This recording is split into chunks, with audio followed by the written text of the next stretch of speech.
అందరికీ హాయ్ అండి. Welcome to Mallanna online academy. మనం బొద్దింక యొక్క ప్రత్యుత్పత్తి.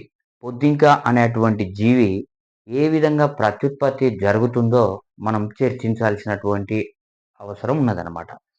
అయితే ఈ బొద్దింకలో ప్రత్యుత్పత్తి ఏ విధంగా జరుగుతుంది అంటే, ఇది ఒక లైంగిక విరూపకతను ప్రదర్శించే అటువంటి జీవి అనమాట. లైంగిక లైంగిక ద్విరూపకత. లైంగిక ద్విరూపకతను ప్రదర్శించే అటువంటి జీవి. ఓకే. రైట్. ఇది లైంగిక ద్విరూపకతను ప్రదర్శిస్తుంది. ఆడజీవుల ఉదరం చివరి భాగం ఏమవుతుంది అంటే వెడల్పుగా ఉంటుంది సార్. ఆడజీవుల యొక్క ఉదరం ఏమవుతుంది అనంటే చాలా వెడల్పుగా ఉండే అటువంటి జీవి సార్ ఇది. చాలా వెడల్పుగా ఉంటది. మరి అదే విధంగా మగజీవుల యొక్క ఉదరం ఏ విధంగా ఉంటది అనంటే ఇరుకుగా ఉంటది సార్. ఇరుకుగా ఉంటది. ఆడజీవుల అయితేనేమో ఉదరం పొట్ట భాగం అనేది వెడల్పుగా ఉంటది. మరి పురుష జీవుల్లోనైతే చాలా ఇరుకుగా దగ్గరికి ఉంటది సార్ ఈ జీవుల లోపల. మరి పురుష జీవుల లోపల ప్రత్యుత్పత్తి అవయవాలు ఏ విధంగా అభివృద్ధి చెందుతాయి అనేటువంటి అంశాన్ని మనం తెలుసుకోవాలి. ఈ పురుష జీవుల లోపల ప్రత్యుత్పత్తి ఒక జత ముష్కాలు అనేటివి ఉంటాయి సార్. పురుష జీవుల లోపల వన్ పేర్ ఆఫ్ టెస్టిస్ అనేటివి ఉంటాయి sir. One pair of testis అనేటివి ఉంటాయి. ఎక్కడ అంటే పురుష బొద్దింక లోపల మేల్ కాక్రోచ్ లోపల వన్ పేర్ ఆఫ్ టెస్టిస్ అనేటివి ఉంటాయి సార్. Okay right. ప్రతి ముష్కం ఏం చేస్తుంది అనంటే 3 లామెల్లేస్ని కలిగి ఉంటది సార్. 3 లామెల్లేస్ని కలిగి ఉంటది. 3 తమ్మెలు అని అంటారు సార్ వీటిని. తమ్మెలను కలిగి ఉంటది సార్. 3 తమ్మెలను కలిగి ఉంటది. అయితే ఇక ఏంటి సార్ అనంటే ఈ 3 లంబికలు ఏర్పడ్డ తర్వాత వీటిలో శుక్రకణాలు శుక్రవాహిక ద్వారా మరి ఎక్కడి నుంచి వస్తాయి సార్ అనంటే శుక్రకణాలు స్పెర్మ్ సెల్స్ అనేటివి ఎక్కడి నుంచి అంటే శుక్రవాహికల ద్వారా ఏమవుతుంది అనంటే ఇవి బయటకు రావడం అనేది ప్రసరించడం అనేది జరుగుతుంది. ఎక్కడికి వెళ్తాయి సార్ అనంటే స్ఖలన నాళంలోనికి వెళ్తాయి సార్. స్ఖలన నాళంలోకి ఇవి ప్రయాణం చేస్తాయి. స్ఖలన నాళంలోనికి ఇవి ప్రయాణం చేయడం జరుగుతుంది సార్. అక్కడి నుండి పురుష జననేంద్రియ రంధ్రం ద్వారా. అయితే ఇవి ఏం చేస్తాయి? 1 పేర్ ఆఫ్ టెస్టిస్ ఉంటాయి. ఈ 1 పేర్ ఆఫ్ టెస్టిస్ ఏం చేస్తాయి అనంటే 3 తమ్మెలను కలిగి ఉంటాయి సార్. ఇవి స్పర్మ్ సెల్స్ ని రిలీజ్ చేస్తాయి. ఈ స్పర్మ్ సెల్స్ మరి ఎక్కడికి వెళ్తాయి సార్ అని అంటే శుక్రవాహికల్లోనికి వెళ్తాయి. ఈ శుక్రవాహికల నుంచి స్ఖలన నాళం నుంచి పురుష జననేంద్రియ రంధ్రం ద్వారా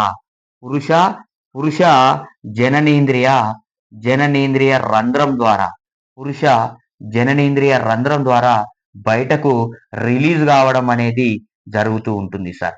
ఓకే రైట్. స్త్రీ జీవి అయితే వాటి యొక్క ఉదరం ఏ విధంగా ఉంటది? వెడల్పుగా ఉంటదన్నాం. పురుష జీవిలోనైతే ఇరుకుగా ఉంటదన్నాం. ఇవి లైంగిక ద్విరూపకతను ప్రదర్శించేటువంటి జీవులు. 1 పేర్ ఆఫ్ టెస్టిస్ అనేటి ఉంటాయి. ఈ టెస్టిస్ ఏం చేస్తాయి అనంటే 3 లామెల్లేస్ని 3 తమ్మెలను కలిగి ఉంటాయి అని చెప్పుకున్నాం. ఇక్కడ నుంచి ఏమవుతాయి సార్ అని అంటే స్పర్మ్ సెల్స్ అనేటివి బయటకు రిలీజ్ కావడం జరుగుతుంది. ఈ స్పర్మ్ సెల్స్ అనేటివి ఎక్కడికి? శుక్రవాహికల్లోనికి వెళ్తాయి సార్. శుక్రవాహిక నుంచి స్ఖలన నాళంలోనికి వెళ్ళి అక్కడి నుంచి పురుష జననేంద్రియ రంధ్రం ద్వారా బయటకు స్ఖలించబడతాయి సార్. ఓకే రిలీజ్ చేయబడతాయి. ఇది పురుష జీవి లోపల ఉండేటువంటి లైంగిక అవయవాల యొక్క అంశం. తర్వాత స్త్రీ ప్రత్యుత్పత్తి వ్యవస్థ. మరి స్త్రీ ప్రత్యుత్పత్తి వ్యవస్థ లోపల ఈ అంగాలు అనేటివి అవయవాలు అనేటివి ఏ విధంగా అభివృద్ధి చెందుతాయి అనేటువంటి అంశాన్ని మనం తెలుసుకోవాలి. Okay right. స్త్రీ ప్రత్యుత్పత్తి వ్యవస్థ. ఈ స్త్రీ ప్రత్యుత్పత్తి వ్యవస్థ లోపల ఏ విధంగా ఉన్నాయి? స్త్రీ ప్రత్యుత్పత్తి వ్యవస్థలో ఏ విధంగా ఉన్నాయి అని చూసినట్లయితే వాటి గురించి విపులంగా మనం తెలుసుకోవాలి సార్. ఓకే స్త్రీ జననేంద్రియ రంధ్రాలు ఏ విధంగా అభివృద్ధి చెందినాయి, అసలు స్త్రీ ప్రత్యుత్పత్తి వ్యవస్థ ఏ విధంగా అభివృద్ధి చెందింది అనేటువంటి అంశాలను మనం మాట్లాడుకోవాలి. వీటి లోపల కూడా ఒక జత ఏమైతాయి సార్ అని అంటే శ్రీ బీజ కోశాలు అనేటివి ఉంటాయి సార్. వన్ పేర్ ఆఫ్ శ్రీ బీజ కోశాలు, శ్రీ బీజ కోశాలు అనేటివి ఉంటాయి సార్. శ్రీ బీజ కోశాలు ఉంటాయి, ఒక జత శ్రీ బీజ కోశాలు ఉంటాయి. ఈ శ్రీ బీజ కోశాలు ఒక్కొక్కటి 8 లంబికలు సార్, 8 లంబికలుగా విభజన చెంది ఉంటాయి. 8 లంబికలుగా విభజన చెంది ఉంటాయి సార్, విభజన చెంది ఉంటాయి. ఎన్ని లంబికలు అంటే 8 లంబికలు. మరి పురుష ప్రత్యుత్పత్తి వ్యవస్థలోనైతే వాటి యొక్క టెస్టిస్ 3 లంబికలను కలిగి ఉంటే వీటి లోపల 8 లంబికలను కలిగి ఉంటాయి సార్. 8 లంబికలుగా చీలిపోయి బీజకోశ నాళికలు అని అంటారు సార్. వీటినే మనం ఏమంటామంటే బీజకోశ నాళికలు, బీజకోశ నాళికలని వీటిని మనం పిలవడం జరుగుతూ ఉంటుంది సార్. రైట్. తర్వాత ఇవి ఏం చేస్తాయి అని అంటే అండాలను ఉత్పత్తి చేస్తాయి సార్. ఇవి ఏం చేస్తాయి, అండాలను ఉత్పత్తి చేయడం అనేది జరుగుతుంది. అండాలను ఉత్పత్తి చేయడం, అండాలను ఉత్పత్తి చేస్తాయి, అండాలని ఉత్పత్తి చేస్తాయి సార్. ఓకే. ఈ శ్రీ బీజ కోశ నాళికలు అనేటివి వీటిని ఉత్పత్తి చేస్తాయి అని అంటే అండాలను ఉత్పత్తి చేయడం అనేది జరుగుతూ ఉంటుంది. Okay right. తర్వాత ఈ శ్రీ బీజ వాహిక ద్వారా ఉత్పత్తి చేసి శ్రీ బీజ వాహిక ద్వారా ఏం చేస్తాయి, బయటకు రిలీజ్ కావడం అనేది జరుగుతూ ఉంటుంది సార్. శ్రీ బీజ వాహిక ద్వారా ఈ అండాలు అనేటివి బయటకు స్ఖలించబడతాయి సార్. వీటి యొక్క కలయిక వల్ల శ్రీ బీజ వాహిక నుంచి అక్కడి నుంచి శ్రీ జననేంద్రియ రంధ్రము సార్, శ్రీ జననేంద్రియ రంధ్రము అక్కడి నుంచి ఏమవుతుంది అని అంటే శ్రీ జననేంద్రియ రంధ్రం ద్వారా బయటకు ఈ అండాలు అనేటివి శ్రీ జననేంద్రియ రంధ్రం ద్వారా బయటకు విడుదల కావడం అనేది జరుగుతూ ఉంటుంది సార్. శ్రీ జనన కోశంలోనికి సంచి వంటి జనన కోశంలోనికి వెళ్ళిపోతాయి సార్. సంచి వంటి నిర్మాణం ఉంటది. ఈ సంచి వంటి నిర్మాణాన్ని మనం ఏమంటాం అంటే శ్రీ జనన ఏమంటాం సార్ అని అంటే జనన కోశ రంధ్రం, జనన కోశం అని కూడా పిలుస్తాం సార్. జనన కోశంలోనికి ఇవి రిలీజ్ కావడం జరుగుతుంది సార్. ఓకే. ప్రత్యుత్పత్తి వ్యవస్థ, వన్ పేర్ ఆఫ్ బీజకోశాలు ఉంటాయి, 8 లంబికలుగా విభజన చెంది ఉంటాయి. ఇవి బీజకోశ నాళికలుగా అని పిలుస్తాం మనం. ఇవి ఏం చేస్తాయి సార్ అని అంటే అండాలను విడుదల చేస్తాయి. ఈ అండాలు శ్రీ బీజ వాహిక ద్వారా ఎక్కడికి వెళ్ళిపోతాయి, తర్వాత శ్రీ జననేంద్రియ రంధ్రం ద్వారా సంచి వంటి నిర్మాణంలోనికి వెళ్ళిపోతాయి. ఈ సంచి వంటి నిర్మాణాన్ని మనం జనన కోశం అని పిలుస్తాం సార్. Okay right. ఇది తర్వాత సంపర్క సమయం లోపల సంపర్కం ఎప్పుడైతే జరుగుతుందో ఆ సమయంలో ఏం జరుగుతుంది సార్ అని అంటే శుక్ర కణాలు జనన కోశంలోనికి వెళ్ళి వస్తాయి సార్.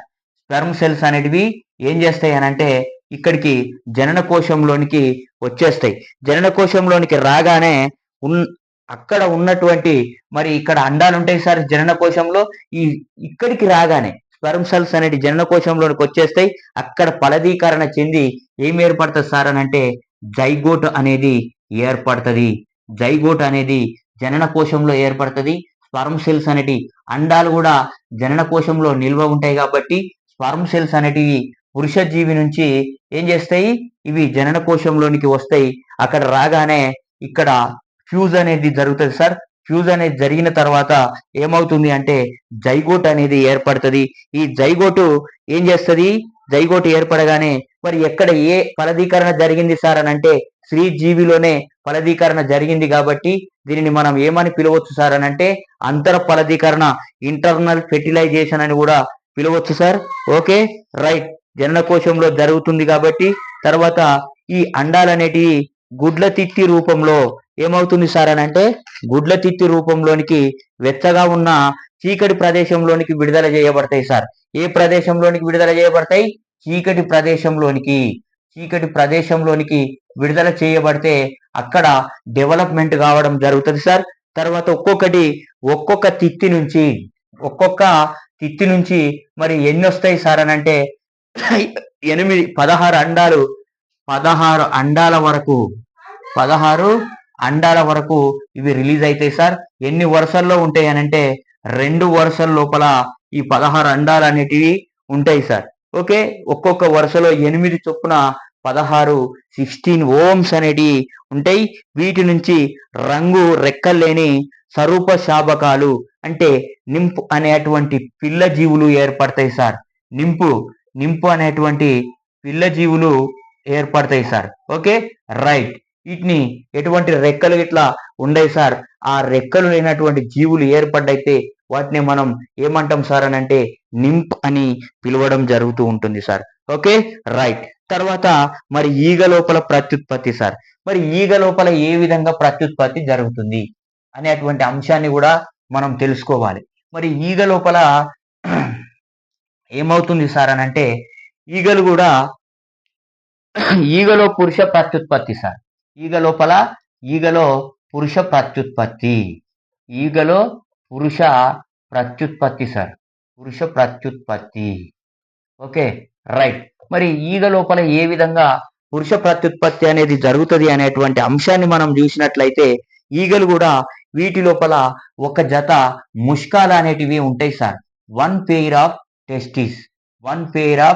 టెస్టిస్ అనేటివి ఉంటాయి సార్. ఈ వన్ పెయిర్ ఆఫ్ టెస్టిస్ అనేటివి ఉండి ఏం చేస్తాయి అని అంటే స్పర్మ్ సెల్స్ ని శుక్ర కణాలని ఉత్పత్తి చేస్తాయి సార్. స్పర్మ్ సెల్స్ ని ఉత్పత్తి చేస్తాయి.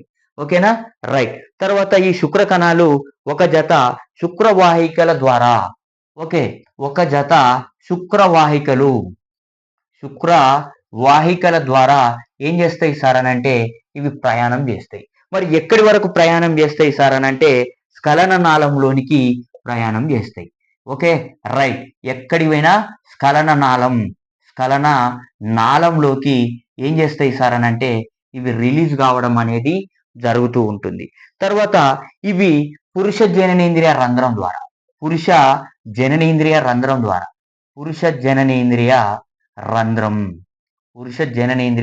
ద్వారా బయటకు రిలీజ్ కావడం జరుగుతుంది. ఏమున్నాయి? ఒక జత టెస్టిస్ ఉన్నాయి, ఇవి స్పెర్మ్ సెల్స్ ని రిలీజ్ చేస్తాయి. తర్వాత ఎక్కడికి?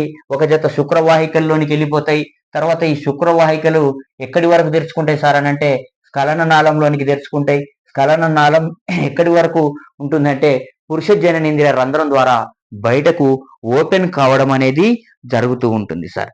Okay, right. తర్వాత ఏంటి అంటే స్త్రీ ప్రత్యుత్పత్తి వ్యవస్థ సార్. మరి స్త్రీ జీవి లోపల స్త్రీ ప్రత్యుత్పత్తి వ్యవస్థ ఏ విధంగా జరుగుతుంది? ఈగ లోపల స్త్రీ ప్రత్యుత్పత్తి వ్యవస్థ అనేది ఏ విధంగా జరుగుతుంది అనేటువంటి స్త్రీ ప్రత్యుత్పత్తి వ్యవస్థ సార్. ఓకే, ఈగ నందు స్త్రీ ప్రత్యుత్పత్తి వ్యవస్థ సార్. మరి పురుష ప్రత్యుత్పత్తి వ్యవస్థ గురించి తెలుసుకున్నాం. ఇప్పుడు స్త్రీ ప్రత్యుత్పత్తి వ్యవస్థ. మరి స్త్రీ ప్రత్యుత్పత్తి వ్యవస్థలో ఒక జత స్త్రీబీజ కోశాలు ఉంటాయి సార్. ఒక జత స్త్రీబీజ కోశాలు అనేటివి ఉంటాయి. తర్వాత ఈ స్త్రీబీజ కోశాలు ఏం చేస్తాయి? ఎక్కడి వరకు వెళ్ళిపోతాయి అనంటే ఇవి అండాలను ఉత్పత్తి చేస్తాయి సార్. స్త్రీబీజ కోశాలు ఏం చేస్తాయి? అండాలను ఉత్పత్తి చేస్తాయి. అండాలు స్త్రీ బీజ వాహిక ద్వారా ఈ అండాలు ఏం చేస్తాయి సార్ అని అంటే స్త్రీబీజ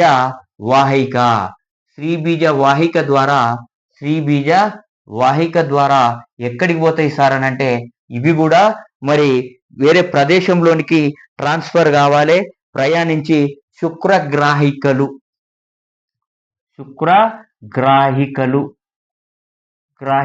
అనేటువంటి అంగాల్లోనికి వెళ్ళిపోతాయి అన్నమాట. ఓకే, బీజవాహిక ద్వారా ఏం చేస్తాయి? ప్రయాణించి శుక్రగ్రాహికలు అనేటువంటి సంచి వంటి నిర్మాణాలలో తాత్కాలికంగా నిల్వ ఉంటాయి సార్. Okay, right. తర్వాత సంపర్కం తర్వాత ఒకవేళ ఇప్పుడు సంపర్కం జరిపినట్లయితే ఓకే, సంపర్కం తర్వాత ఏం చేస్తాయి సార్ అని అంటే సంపర్క సమయంలో శుక్ర కణాలు శుక్రగ్రాహికలోని అండాలకు వెళ్ళిపోతాయి సార్. ఈ అండాలు ఎక్కడ నిల్వ ఉంటాయి? శుక్రగ్రాహికల లోపల నిల్వ ఉంటాయి అన్నాం. ఈ శుక్రగ్రాహికల్లో నిల్వ ఉంటాయి కాబట్టి ఈ స్పర్మ్ సెల్స్ అనేటివి ఎక్కడికి వెళ్ళిపోతాయి సార్ అని అంటే శుక్రగ్రాహికల్లోనికి వెళ్ళిపోతాయి. శుక్రగ్రాహికల్లోనికి వెళ్ళిపోయిందంటే అక్కడ ఏం కావాలి? ఫ్యూజ్ కావాలి. ఫలదీకరణ అనేది జరగాలి. ఫలదీకరణ జరిగిన తర్వాత ఏమవుతుంది సార్ అని అంటే జైగోట్ అనేది ఏర్పడుతుంది సార్. సంయుక్త బీజం అనేది ఏర్పడుతుంది. ఎక్కడ? శుక్రగ్రాహికల లోపల. మరి ఇదంతా అంతర ఫలదీకరణం సార్. ఫలదీకరణం చెందిన అండాలు ఏం చేస్తాయి అని అంటే 6 నుంచి 8 వారాలు సార్. 6 నుంచి 8 వారాల లోపల 6 నుంచి 8 వారాల లోపల ఏం చేస్తాయి అని అంటే అండశాబిక అనే నిర్మాణం సహాయంతో శుక్రగ్రాహిక నుండి జననేంద్రియ రంధ్రంలోనికి వెళ్ళిపోతాయి సార్. ఓకే, జననేంద్రియ రంధ్రంలోనికి వెళ్ళిపోతాయి.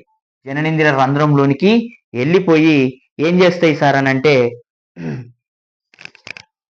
విడుదలైతాయి. అండాలు 5 నుంచి 6 బ్యాచ్ సార్. ఒక బ్యాచ్ కి 5 నుంచి 6 బ్యాచ్ల లోపల ఈ అండాలు అనేటివి ఏం చేస్తాయి అని అంటే మినిమం 500 నుంచి 500 నుంచి 600 వరకు ఏమవుతాయి సార్? 5 నుంచి 600 వరకు మొత్తం సంఖ్యలో విడుదలైతాయి సార్. అంటే ఒక్కొక్క బ్యాచ్ లోపల 100 నుంచి 125 అండాలు అనేటివి ఉంటాయి. పూర్తి స్థాయి లోపల 500 నుంచి 600 అండాలు అనేటివి పూర్తిగా బయటకు రిలీజ్ కావడం అనేది జరుగుతూ ఉంటుంది సార్. Okay, right. ఇది స్త్రీజీవి లోపల జరిగేటువంటి ప్రత్యుత్పత్తి వ్యవస్థ. ఏమైంది? ఒక జత స్త్రీబీజ కోశాలు ఉన్నాయి. ఇవి అండాలను ఉత్పత్తి చేసినాయి. తర్వాత స్త్రీబీజ వాహికల్లోనికి అండాలు అనేటివి ప్రయాణం చేసినాయి. అక్కడి నుంచి శుక్రగ్రాహికల్లో నిల్వ ఉండి ఈ సంపర్క సమయం లోపల స్పర్మ్ సెల్స్ అనేటివి ఎక్కడికి వెళ్తాయి సార్ అని అంటే శుక్రగ్రాహికల్లోనికి వెళ్ళిపోయి జైగోట్ అనేది ఏర్పడది. ఇవి 6 నుంచి 8 వారాల లోపల జననేంద్రియ రంధ్రంలోనికి విడుదలైతాయి. జననేంద్రియ రంధ్రం నుంచి మరి 5 నుంచి 6 బ్యాచ్ లోపల ఒక్కొక్క బ్యాచ్ లోపల 100 నుంచి 125 అండాలు అనేటివి ఉంటాయి. ఇవి ప్రతి బ్యాచ్ లోపల 500 నుంచి 600 అండాలను రిలీజ్ చేసి డెవలప్మెంట్ కావడం అనేది జరుగుతూ ఉంటుంది సార్. నెక్స్ట్ ఏంటి అని అంటే మనం చెప్పుకునేటువంటి అంశం కప్ప లోపల ఫ్రాగ్ లోపల ప్రత్యుత్పత్తి వ్యవస్థ. మరి ఫ్రాగ్ లోపల కప్పలు ఏ విధంగా ఏం చేస్తాయి సార్? మరి ఇవి ప్రత్యుత్పత్తిని ఏ విధంగా అభివృద్ధి చెంది తన యొక్క సంతానాన్ని పూర్తి స్థాయిలో డెవలప్మెంట్ చేసి వాటి యొక్క ప్రపంచాన్ని ఏ విధంగా అభివృద్ధి చేస్తాయి అనేటువంటి అంశాన్ని కూడా మనం తెలుసుకోవాలి. కప్పలో ప్రత్యుత్పత్తి సార్. కప్పలో ప్రత్యుత్పత్తి సార్. రైట్, కప్పలో ప్రత్యుత్పత్తి. మరి ఫ్రాగ్స్ లోపల ఏ విధంగా జరుగుతాయి? ఇవి కూడా లైంగిక ద్విరూపకతను ప్రదర్శించే జీవులు. ఏంటి సార్ అని అంటే లైంగిక ద్విరూపకతను ప్రదర్శిస్తాయి. అంటే మేల్ అండ్ ఫిమేల్ జీవులు అనేటివి వేరుగా ఉండడం జరగడాన్ని మనం లైంగిక ద్విరూపకత అని పిలుస్తాం సార్. దీనినే సెక్సువల్ డైమర్ఫిజం అని కూడా పిలవడం జరుగుతుంది సార్. అయితే మగ కప్ప యొక్క దవడల జంక్షన్ లో స్వరకోశాలు ఉంటాయి సార్. మగ కప్పకు దవడల జంక్షన్ అనేవి ఉంటాయి. వాటి లోపల ఏమైతాయి సార్ అని అంటే స్వరకోశాలు సౌండ్ చేస్తాయి సార్. వోకల్ సాక్స్ అని కూడా మనం పిలుస్తాం వీటిని. ఈ వోకల్ సాక్స్ ఉండి శబ్దాలను ఉత్పత్తి చేస్తాయి సార్. ఓకే, మరి ఈ స్వరకోశాలు ఉండి ఏం చేస్తాయి అని అంటే శబ్దాలు అనేటివి ఉత్పత్తి చేయడంలో ఉపయోగపడతాయి. ఎప్పుడు సార్ అని అంటే వర్షం రాగానే జూన్ నుండి సెప్టెంబర్ మాసాల లోపల ఎప్పుడైతే వర్షాలు వస్తాయో మగ కప్పలు ఏం చేస్తాయి అంటే శబ్దాలను వాటర్ ద్వారా అంటే వాటర్ కి అవి ఉత్తేజం చెంది ఏమవుతాయి అప్పుడు ఇవి సౌండ్ చేస్తూ ఉంటాయి సార్. Okay, right. తర్వాత ఈ మగ కప్ప యొక్క చూపుడు వేలు ఏదైతే ఉన్నదో ఆ చూపుడు వేలికి ఏముంటది? ఒక అంప్లెక్సరీ మెత్తలు అనేటివి ఉంటాయి సార్. అంప్లెక్సరీ మెత్తలు అనేటివి ఉంటాయి సార్. ఈ అంప్లెక్సరీ మెత్తలు ఏం చేస్తాయి అనంటే సంపర్క సమయం లోపల ఆడకప్పలని పట్టుకోవడానికి ఉపయోగపడతాయి సార్. గట్టిగా పట్టుకోవడానికి ఇవి అంప్లెక్సరీ మెత్తలు అనేటివి ప్రత్యుత్పత్తి చేస్తున్నప్పుడు స్త్రీజీవిని పట్టుకోవడానికి కదలకుండా పట్టుకోవడానికి ఉపయోగపడేటువంటి అంగాలు సార్ అవి. తర్వాత పురుష ప్రత్యుత్పత్తి వ్యవస్థ. మరి ఈ పురుష ప్రత్యుత్పత్తి వ్యవస్థ లోపల ముష్కాలు గుండ్రంగా పసుపు రంగు లోపల ఉంటాయి సార్. ముష్కాలు అనేటివి టెస్టిస్ అనేటివి పసుపు రంగులో ఉంటాయి సార్. టెస్టిస్ అనేటివి పసుపు రంగు లోపల ఉంటాయి. ఈ పసుపు రంగులో ఉండి గుండ్రంగా ఉంటాయి సార్. ఓకే రైట్, గుండ్రంగా పసుపు రంగు లోపల ఉంటాయి. తర్వాత ఏంటి సార్ అని అంటే మూత్రపిండాలకు అతుక్కుంటాయి సార్. ఓకే రైట్, వేటికి అతుక్కుంటాయి? మూత్రపిండాలకు అతుక్కొని ఉంటాయి సార్. ఓకే రైట్, తర్వాత ఏంటి సార్ అని అంటే ప్రతి ముష్కం అనేక చుట్టలు చుట్టబడిన శుక్రోత్పాదక నాళిక నుండి శుక్ర కణాలు ఉంటాయి సార్. అయితే శుక్రోత్పాదక నాళికలు అనేటివి ఉంటాయి. ఇవి ఏం చేస్తాయంటే అనేక చుట్టలు, ఈ శుక్రోత్పాదక నాళికలు అనేక చుట్టలు చుట్టుకొని ఉంటాయి సార్. ఓకే రైట్, ఇవి ఏం చేస్తాయి సార్ అని అంటే 10 నుంచి 12 శుక్రనాళికల ద్వారా మూత్రపిండంలోనికి శుక్ర కణాలను విడుదల చేస్తాయి. ఓకే రైట్, ఎక్కడికి? శుక్ర కణాలను, స్పర్మ్ సెల్స్ ని ఎక్కడికి రిలీజ్ చేస్తాయి సార్ అని అంటే మూత్రపిండంలోనికి ఏం చేస్తాయి? ఇవి స్పర్మ్ సెల్స్ ని రిలీజ్ చేయడంలో ఉపయోగపడతాయి. ఓకే రైట్, తర్వాత శుక్ర కణాలు మరియు మూత్ర జననేంద్రియ నాళం ద్వారా అవస్కరంలోనికి చేరుతాయి సార్. ఈ శుక్ర కణాలు మరియు మూత్రం ఇవి ఎక్కడికి పోయినాయి అంటే మూత్రపిండంలోనికి వెళ్ళిపోయినాయి. కాబట్టి తర్వాత ఈ స్పర్మ్ సెల్స్ అదే విధంగా యూరిన్ అనేటివి మరి ఎక్కడికి వెళ్తాయి సార్ అని అంటే ఇవి మూత్ర జననేంద్రియ రంధ్రంలోనికి వెళ్ళిపోతాయి సార్. మూత్ర జననేంద్రియ రంధ్రంలోనికి వెళ్ళిపోతాయి. ఓకే రైట్, ఈ మూత్ర జననేంద్రియ రంధ్రంలోనికి విడుదలైన తర్వాత మరి అక్కడి నుంచి ఏం చేస్తాయి సార్ అని అంటే శుక్ర కణాలు మూత్రం మరియు మలం ఆవస్కర రంధ్రం ద్వారా బయటకు, మరి శుక్ర కణాలు మూత్ర జననేంద్రియ నాళంలోని గుండా ఆవస్కరాన్ని చేరుతాయి సార్. ఆవస్కరం నుంచి ఏమవుతాయి సార్ అని అంటే మొత్తం అంటే శుక్ర కణాలు, యూరిన్, మొత్తం మలం కలిసి ఆవస్కర రంధ్రం ద్వారా బయటకు నీటిలోనికి విడుదల చేయడం అనేది జరుగుతూ ఉంటుంది సార్. ఓకే రైట్, తర్వాత మరి స్త్రీ ప్రత్యుత్పత్తి వ్యవస్థ. మరి స్త్రీ ప్రత్యుత్పత్తి వ్యవస్థ లోపల ఒక జత స్త్రీబీజ కోశాలు అనేటివి ఉంటాయి సార్. ఒక జత స్త్రీబీజ కోశాలు అనేటివి ఉంటాయి సార్. ఈ స్త్రీబీజ కోశాలు ఏం చేస్తాయి సార్ అని అంటే బూడిద నలుపు రంగులో ఉండే అనేక తమ్మెలను కలిగి ఉంటాయి సార్. బూడిద మరియు నలుపు రంగు సార్.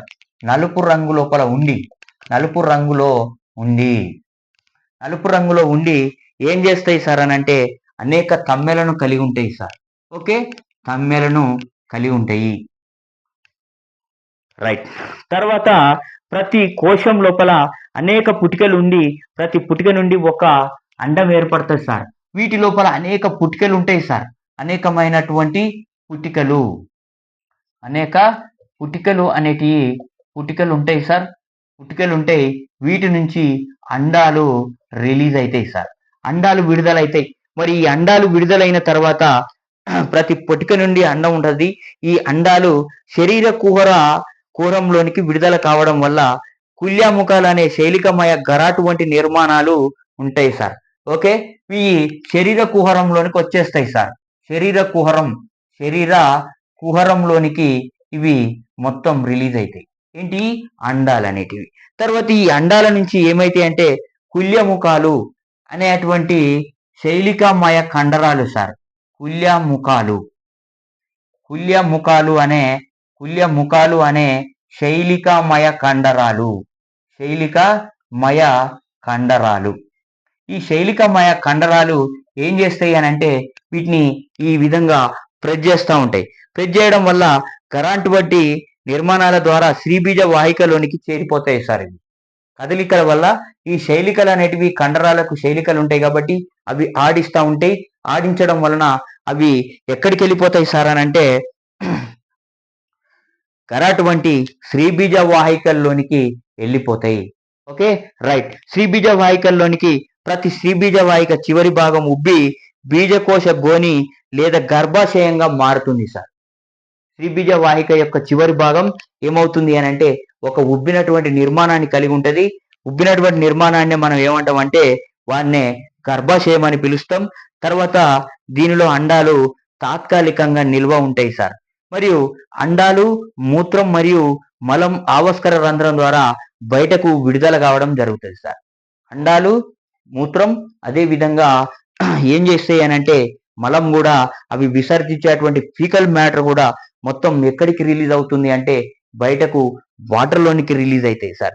ప్రతి అండం పై భాగంలో వర్ణక పదార్థాలు అనేటివి కేంద్రకం ఉండి నలుపు రంగు లోపల ఉంటది సార్. కప్పల యొక్క అండాలు ఏ విధంగా ఉంటాయి సార్ అని అంటే నలుపు రంగులో ఉండి అవి కేంద్రకాన్ని కలిగి ఉంటాయి సార్. తర్వాత ఈ ప్రాంతాన్ని మనం ఏమంటాం అంటే జాంతవ ధ్రువం అని కూడా పిలుస్తాం సార్. ఏ ప్రదేశం అయితే నలుపు రంగులో ఉంటుందో దీనిని మనం ఏమంటాం సార్ అని అంటే జాంతవ ధ్రువం అని కూడా పిలవడం అనేది జరుగుతుంది. అండం కింది భాగంలో సొన లేదా పీతక పదార్థమును కలిగి తెలుపు రంగు లోపల ఉంటుంది సార్. ఈ ప్రాంతం ఏమంటాం అంటే మొత్తం ఈ ప్రాంతం వైట్ కలర్ లోపల ఉంటది. దీనినే మనం సొన అని అంటాం. దీనిని మనం బృహత్కండ ధ్రువం అని కూడా పిలుస్తాం సార్. ఓకే, దీనినైతే జాంతవ ధ్రువం అని అంటాం. కింది భాగాన్ని అయితే మాత్రం ఏమంటాం బృహత్కండ ధ్రువం అని కూడా పిలుస్తాం సార్. కప్పలలో సంతానోత్పత్తి కాలం ఏ టైం లోపల జరుగుతుంది, ఏ నెల లోపల జరుగుతుంది సార్ అని అంటే ప్రత్యుత్పత్తి జూన్ నుంచి సెప్టెంబర్ మాసాల మధ్య వర్షాలు పడతా ఉంటాయి కాబట్టి ఆ సమయం లోపల కప్పలలో ప్రత్యుత్పత్తి అనేది అతి వేగంగా జరుగుతూ ఉంటది సార్. Okay, right. తర్వాత మరి వివిధ జంతువుల లోపల ఫలదీకరణ జరిగేటువంటి ప్రదేశాలు. ఈగ లోపల ఫలదీకరణ జరుగుతుంది. ఓకే, కప్ప లోపల ఫలదీకరణ నీటి లోపల జరుగుతుంది. తర్వాత బొద్దింక లోపల అంతర ఫలదీకరణ జరుగుతుంది అని తెలుసుకున్నాం.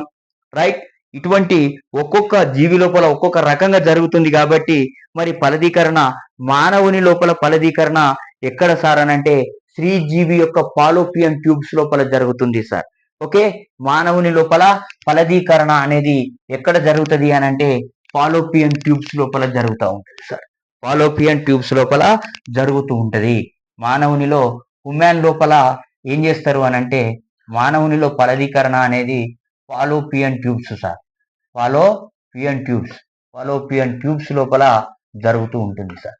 రైట్. తర్వాత ఇంకా ఏంటి అని అంటే వానపాములో ఎక్కడ జరుగుతుంది, వానపాములో ప్రత్యుత్పత్తి మరి ఎక్కడ ఫలదీకరణ జరుగుతుంది సార్ అని అంటే ఇది కూడా గుడ్ల తిత్తి సార్. ఓకే, గుడ్ల తిత్తి. ఈ గుడ్ల తిత్తి లోపల ఈ ఫలదీకరణ అనేది జరుగుతూ ఉంటుంది.